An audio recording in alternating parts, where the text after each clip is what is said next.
तपाईं मञ्चमा निर्धक्क बोल्न त जान्नुहुन्छ, तर डरका कारण केही बोल्न नसकी फर्किनु भएको त छैन?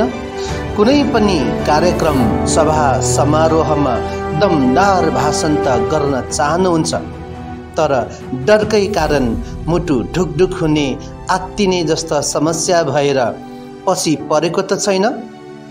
आफ्नो डर, लाज, हीनताबोध जरैदेखि हटाउन चाहनुहुन्छ?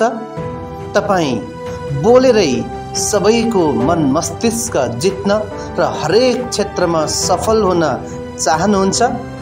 यदि तपाईँ प्रखर वक्ता, दमदार वक्ता बन्न चाहनुहुन्छ भने आउनुहोस्, हामी भाषण कला तालिम केन्द्र पोखरा पृथ्वी चोकमा छौँ। हजारौं व्यक्तिहरूलाई प्रशिक्षण दिई धुरन्धर वक्ता बनाइसकेका छौँ। अब पालो तपाईको।